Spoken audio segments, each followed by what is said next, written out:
Halo Sobat Pembelajar, sudah tahu belum yang dimaksud kurikulum itu seperti apa? Mulai dari pengertiannya, fungsi, tujuan, sampai bagaimana perkembangannya di Indonesia. Jumpa lagi bersama saya Amanda. Pada kesempatan kali ini kita akan memulai episode baru tentang kajian kurikulum. Kita akan memulainya dengan pembahasan tentang perkembangan kurikulum matematika yang ada di Indonesia.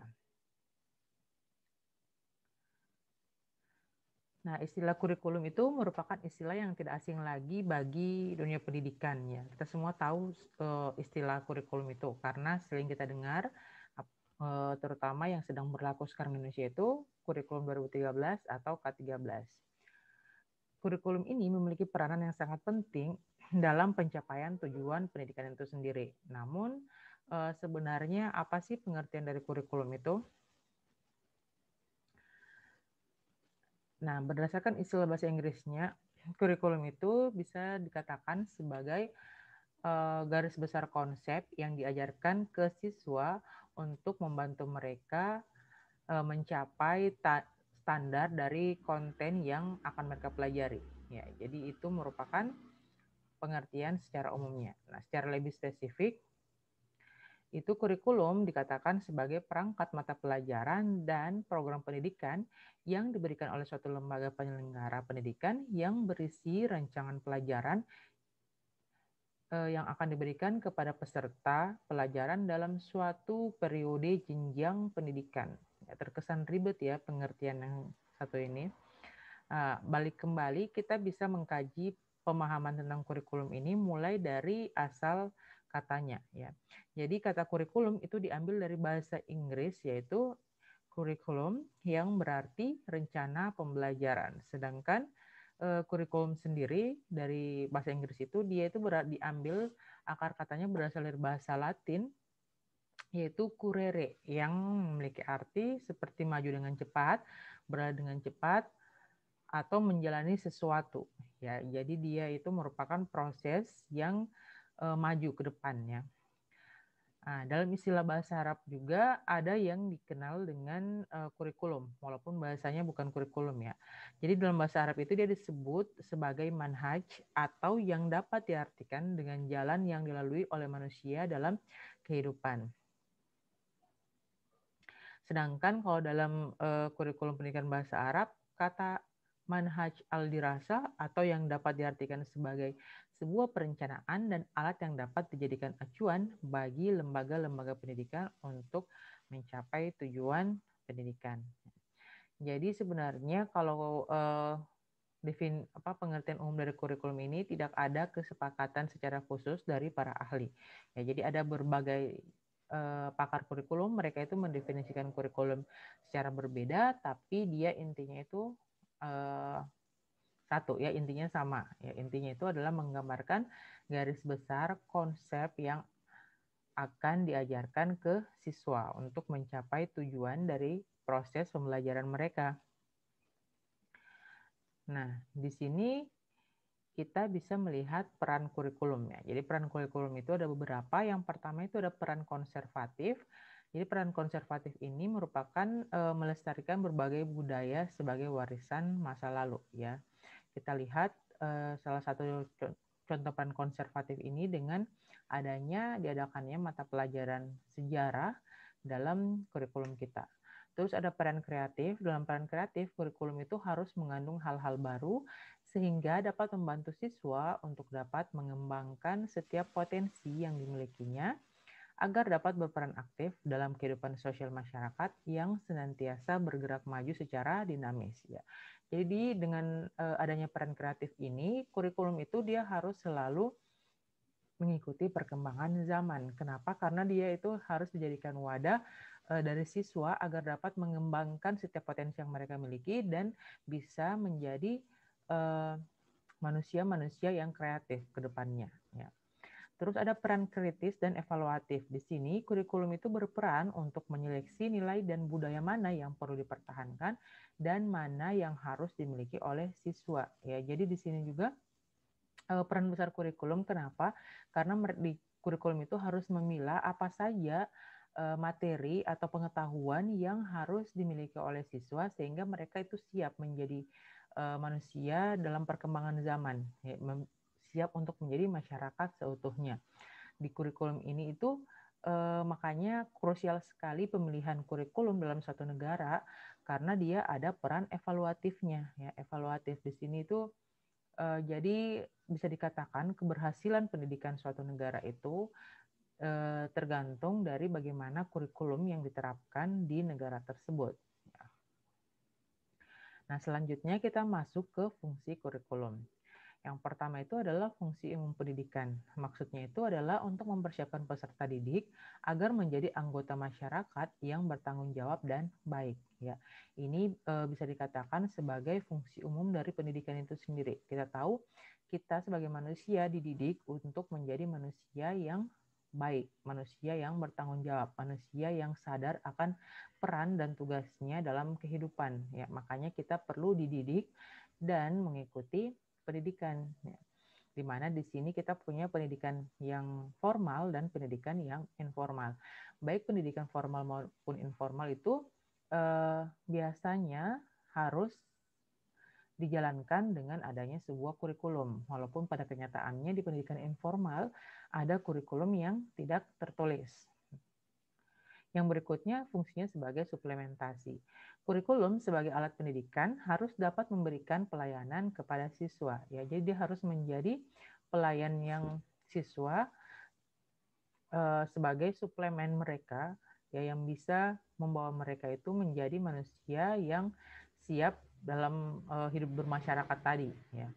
Yang berikutnya itu fungsinya sebagai eksplorasi. Di sini kurikulum itu harus dapat menemukan dan mengembangkan minat dan bakat masing-masing siswa. Ya, jadi itu makanya di kurikulum kita itu ada namanya pada saat masuk sekolah menengah atas ada namanya peminatan siswa. Ya, jadi ada siswa yang untuk siswa yang senang dengan ilmu sains, senang IPA, senang fisika, biologi, dia itu diarahkan untuk masuk ke kelas ilmu alam. Ya. Sementara kalau yang senang dengan sosiologi, belajar sejarah, geografi maupun ekonomi, itu dia diarahkan untuk masuk ke kelas ilmu sosial. Lain lagi kalau yang senang dengan berbagai macam bahasa dan tertarik untuk mempelajari ilmu dari bahasa-bahasa tersebut, maka disediakan kelas bahasa. Lebih jauh juga di kurikulum kita itu disediakan sekolah-sekolah menengah kejuruan, yang mana di situ betul-betul siswa itu bisa mengembangkan minat dan bakat yang dia miliki. Ya, jadi di sekolah kejuruan itu bermacam-macam dan siswa bisa memilih ya sesuai dengan apa yang mereka senangi. Terus fungsi kurikulum sebagai keahlian. Di sini kurikulum berfungsi untuk mengembangkan kemampuan anak sesuai dengan keahliannya yang didasarkan atas minat dan bakat siswa. Ya, jadi ini dia tadi berhubungan dengan fungsi eksplorasi yang mana salah satu penerapannya sudah saya jelaskan tadi di penjurusan di sekolah menengah umum dan juga diadakannya sekolah menengah kejuruan.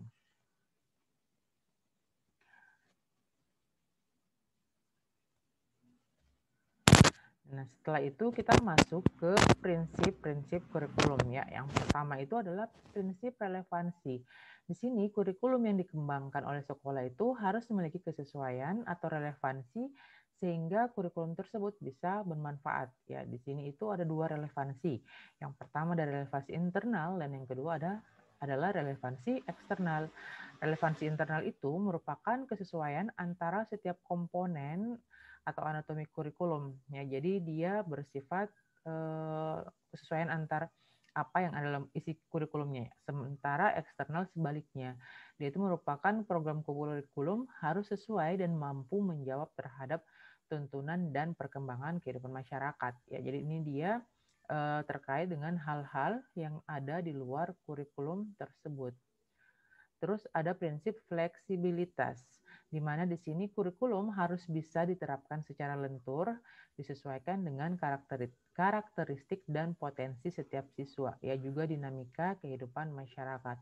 Makanya kalau di sekolah formal itu guru-guru disiapkan untuk bisa mengajarkan siswa sesuai dengan gaya belajar dan potensi siswa itu. Ya.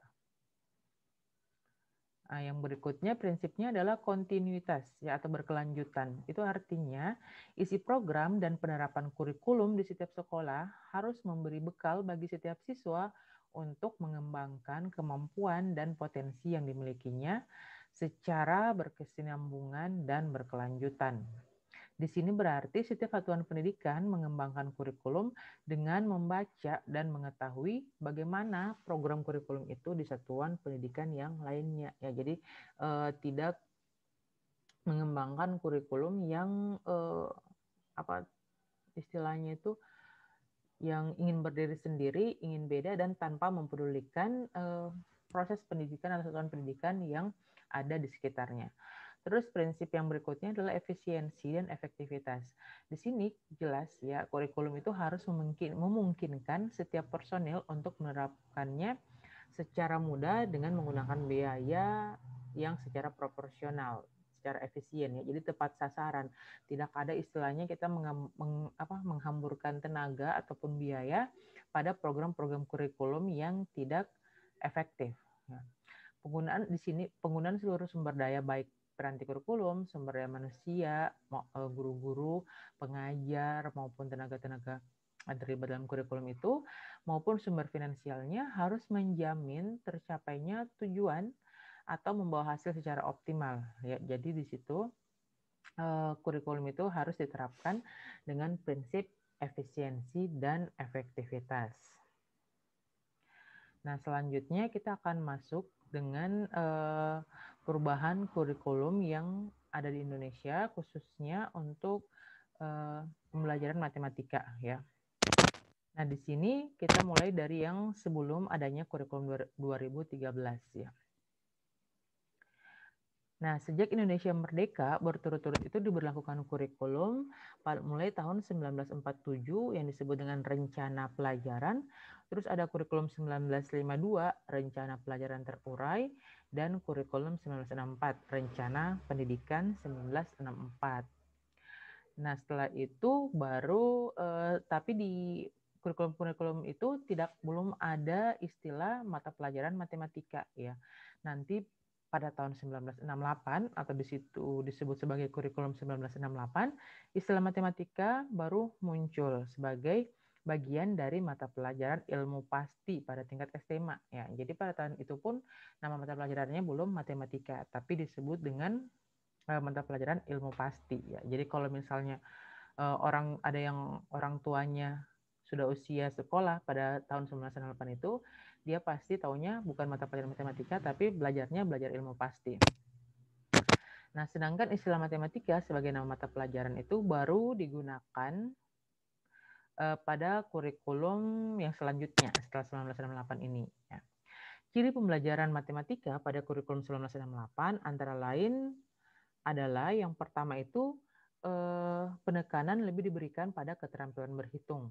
Yang kedua, dia lebih mengutamakan hafalannya. Jadi siswa tidak fokus ke proses, tapi langsung menghafal saja rumus ya. Yang ketiga, program berhitung kurang memperhatikan aspek kontinuitas dengan materi berikutnya. Ya, jadi istilahnya itu kalau kita kenal sekarang tidak hierarkis ya. Jadi tidak diperhatikan kesinambungan antara mata pelajaran misalnya di kelas 7 SMP dengan kelas 8 dengan tingkat berikutnya, atau mata pelajaran pada bab 1 dengan bab 2 itu tidak diperhatikan kelanjutannya ya. Terus yang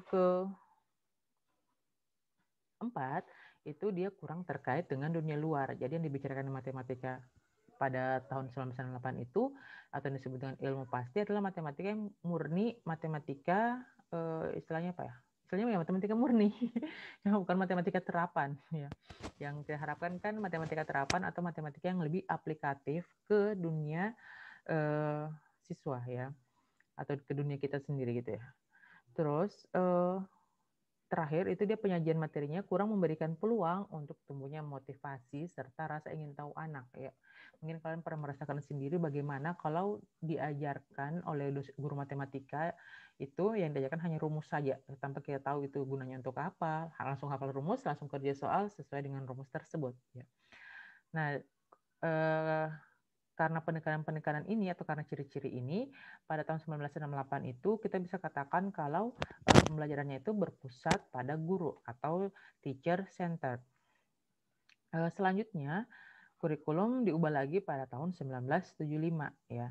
Jadi pada tahun ini terjadi perubahan besar dengan dimasukkannya matematika modern. Ya, jadi ini terpengaruh dari perkembangan matematika di dunia luar, khususnya di dunia barat, yang mana pada sekitaran tahun ini juga mulai berkembang yang namanya modern math ya, modern mathematics. Jadi matematika modern tersebut memiliki karakteristik sebagai berikut ya. Yang pertama itu terdapat topik himpunan, ya, mulai diajarkan topik himpunan, terus pergeseran ke pengajaran yang lebih mengutamakan pengertian ya. Jadi kalau misalnya di sebelumnya hanya fokus ke hitung-hitungan, di sini sudah mulai ada yang namanya pemahaman konsep. Terus soal lebih diutamakan yang pemecahan masalah. Di sini juga mulai siswa diajarkan untuk problem solving. Ada kesinambungan dalam penyajian bahan ajar antar jenjangnya. Jadi kalau tadi 1968 tidak memperhatikan itu, di 1975 sudah mulai memperhatikan itu. Ya, jadi mulai ada misalnya sebelum belajar bab 2, materi di bab 1 itu dia berhubungan atau bisa jadikan sebagai dasar untuk pelajari bab yang selanjutnya. Terus terdapat penekanan kepada struktur. Yang berikutnya, program pengajaran memperhatikan keberagaman antar siswa, dan di sini pergeseran pengajarannya yang kalau awalnya di 1968 tadi dia teacher centered, pada 1975 sudah masuk ke student centered. Ya, artinya pembelajaran yang mulai berpusat pada siswa.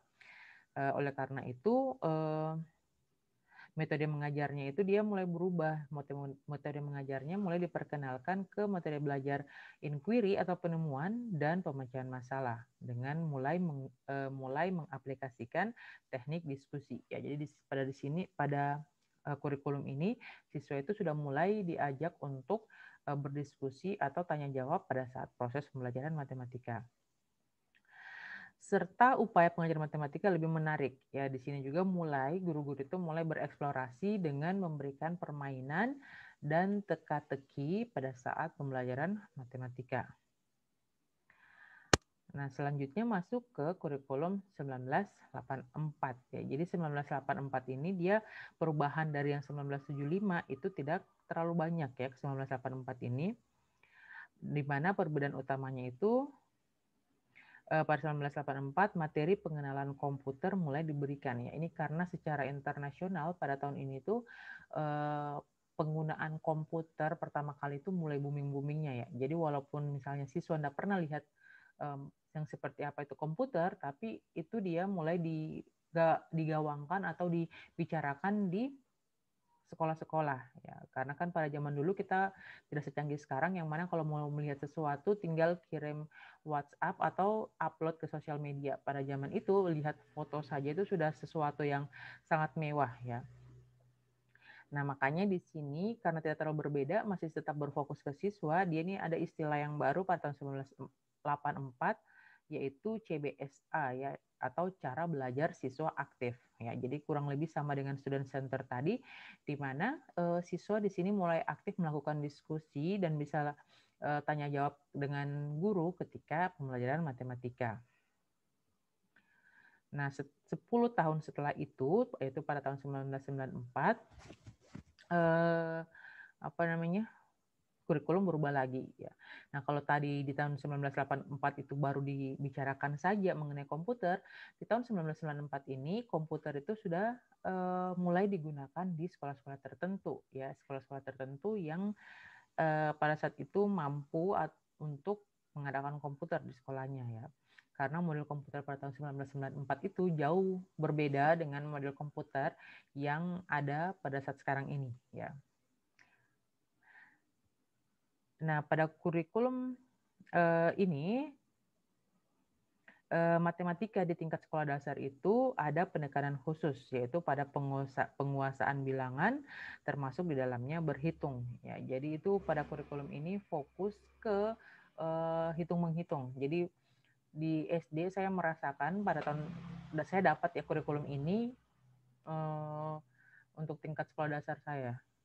Jadi kelihatan umur saya bagaimana. Pada tahun pada tahun 1994 ini. Jadi kita itu di SD betul-betul fokus ke mempelajari bilangan. Ya, jadi untuk yang selain bilangan itu belum terlalu fokus ke situ. Jadi untuk memperkenalkan bilangan asli, bilangan bulat, pecahan, operasinya, penggunaannya, pokoknya kita betul-betul mahir dalam bilangan pada saat penerapan kurikulum 1994 itu, karena memang fokusnya ke situ untuk siswa SD. Nah, setelah masuk siswa SMP baru bahan kajiannya itu meluas ya, mulai diajarkan aritmatika, aljabar, geometri, peluang, dan statistika.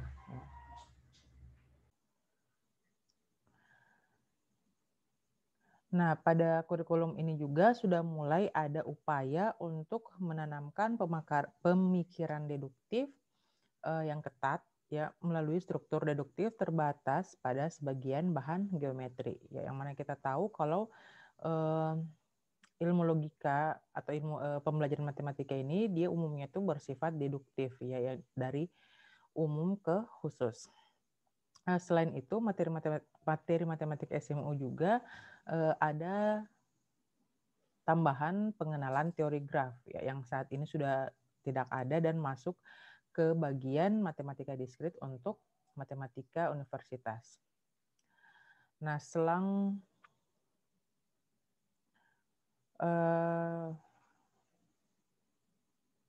tahun berikutnya itu muncul lagi kurikulum baru ya, yaitu dikenal dengan kurikulum berbasis kompetensi atau KBK ya, pada tahun 2004. Ya, jadi ini kurikulum ini dia di antara kurikulum-kurikulum lain yang paling cepat berganti ini sudah kurikulum KBK ini ya, makanya tidak banyak pembahasan terkait kurikulum ini, bagaimana evaluasinya, bagaimana plus minusnya, itu tidak banyak pembahasan karena dia baru 2 tahun dijalankan, itu langsung diganti dengan kurikulum tingkat satuan pendidikan atau kurikulum 2006. Nah, pada tahun 2006 ini ciri-ciri kurikulum pendidikan matematikanya adalah yang pertama itu dia dikembangkan berdasarkan kompetensi tertentu ya. Selain itu dia berpusat pada anak sebagai pengembang pengetahuan. Selanjutnya terdapat penekanan pada pengembangan kemampuan pemecahan masalah ya. Kalau misalnya tadi di mulai 1975 pemecahan masalah itu hanya diadakan saja dalam pembelajaran, di tahun 2006 ini pemecahan masalah itu menjadi fokus atau keterampilan yang harus dikuasai oleh siswa pada saat mempelajari matematika. Di sini juga mulai siswa ditekankan pada kemampuan berpikir logis, kritis dan kreatif serta kemampuan mengkomunikasikan matematika ya, yang mana itu dia masuk ke dalam bagian dari pemikiran proses berpikir tingkat tinggi.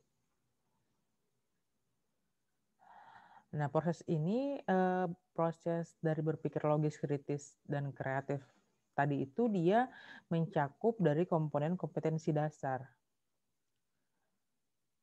Ya, jadi di sini materi pokok dan indikator hasil pencapaian pelajarannya dia dirubah ya, dari awalnya yang tidak fokus ke pemecahan masalah dan penalaran berpikir tadi mulai difokuskan ke situ pada kurikulum 2006 ini.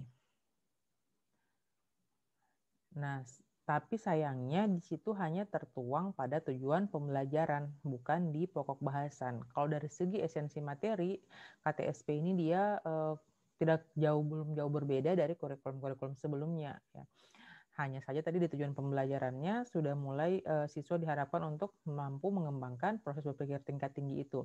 Jadi di sini bukan hanya siswa yang diharapkan, tapi berarti guru harus mempersiapkan diri dan harus bisa untuk mengajarkan proses itu ke siswa. Nah, karena hanya berada pada tujuan pembelajaran dan tidak berada pada materi bahan ajarnya, penerapan dari kemampuan-kemampuan tadi itu dia kurang membuahkan hasil ya pada KTSP 2006 ini. Jadi itu dia menjadi salah satu faktor utama juga perubahan KTSP menjadi kurikulum 2013. Yang mana kita lihat pada kurikulum 2013 ini proses berpikir tingkat tinggi tadi itu dia bukan hanya di tujuan pembelajaran tetapi pada bahan ajarnya juga, dan pemilihan model pembelajaran semua diarahkan ke pencapaian siswa untuk hal itu ya. Nah, kurikulum 2013 merupakan langkah lanjutan dari pengembangan kurikulum berbasis kompetensi yang pada tahun 2004 ini dia gagal atau belum bisa dicanangkan di Indonesia ya.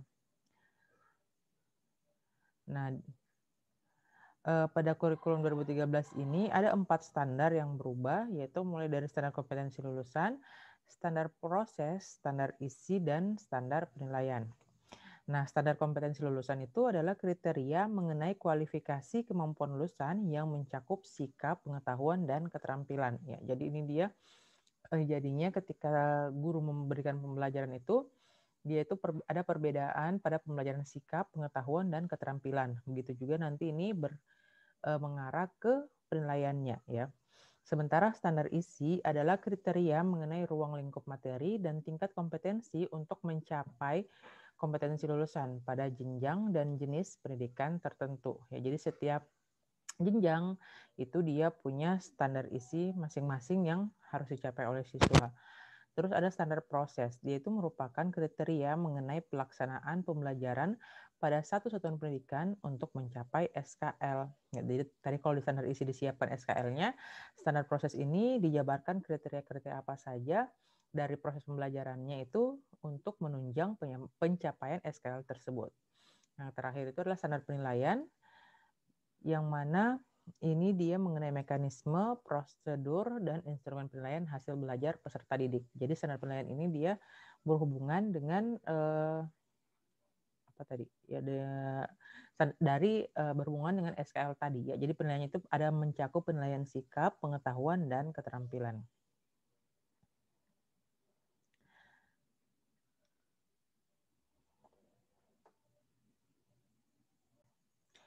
Nah, salah satu perubahan yang paling mencolok juga dari KTSP ke K13 ini adalah satuan pendidikan dan guru tidak diberikan kewenangan untuk menyusun silabus, tetapi disusun pada tingkat nasional ya, yang mana kita pahami kalau di KTSP itu namanya kan kurikulum tingkat satuan pendidikan ya, yang mana kewenangan untuk menyusun silabus dan perangkat-perangkat kurikulumnya itu semua itu diserahkan kepada satuan pendidikan. Di 2013 itu tidak terjadi dan semuanya itu dia disusun pada skala nasional. Jadi di skala tingkat satuan pendidikan hanya mengembangkan saja dari kerangka yang sudah ada. Di sini guru lebih diberikan kesempatan untuk mengembangkan proses pembelajaran ya, tanpa harus dibebani dengan tugas-tugas penyusunan silabus yang memakan waktu yang banyak dan memerlukan penguasaan teknik penyusunan yang memberatkan guru ya. Jadi di awalnya di KTSP itu guru banyak sekali menghabiskan waktu dalam penyusunan perangkat kurikulum. Di 2013 itu dia dipermudah karena sudah disiapkan silabusnya. Guru hanya langsung menyiapkan ke rencana pembelajarannya saja ya.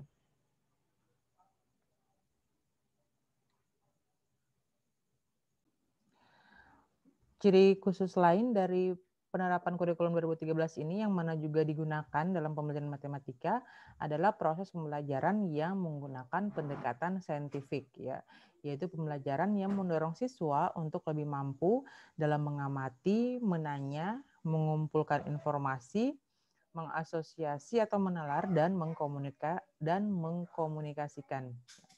Di mana hasil akhirnya nanti adalah peningkatan dan keseimbangan antara soft skill siswa dan hard skill-nya, di mana itu juga sudah mencakup komponen dari SKL tadi ya, ada kompetensi sikap, keterampilan, dan pengetahuan.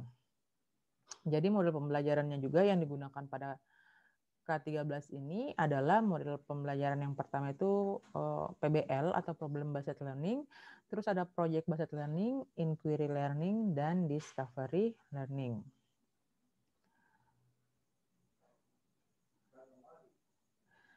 Nah, untuk pembelajaran matematika, penguatan materi pada kurikulum 2013 itu dilakukan dengan cara pengurangan materi yang tidak relevan, serta pendalaman dan perluasan materi yang relevan bagi peserta didik. Jadi di sini ada materi yang ditambahkan maupun dikurangi. Nah, jadi materi yang ditambahkan ini dia itu kebanyakan mencakup materi yang dianggap penting dalam perbandingan internasional, ya, serta penguatan tujuan pembelajaran yang ingin dicapai. Nah, materi-materinya itu mulai dari SMP sekolah menengah ya, SMP dan SMA itu dia mencakup materi tentang bilangan rasional, bilangan real, pengenalan aljabar, himpunan, geometri dan pengukuran. Di sini geometrinya itu termasuk transformasi serta pengembangan di statistika dan peluang ya, termasuk diajarkan metode statistik sederhana. Nah, jadi itu tadi penekanan-penekanan dari tiap kurikulum berdasarkan ciri-ciri kurikulum tersebut dan bagaimana matematika diajarkan pada tiap kurikulum tersebut. Pembahasan tentang kurikulum 2013 tadi mengakhiri pembelajaran kita tentang pengembangan kurikulum matematika di Indonesia. Semoga episode kali ini memberikan tambahan pembelajaran bagi kita terkait kurikulum. Semoga bermanfaat. Assalamualaikum warahmatullahi wabarakatuh.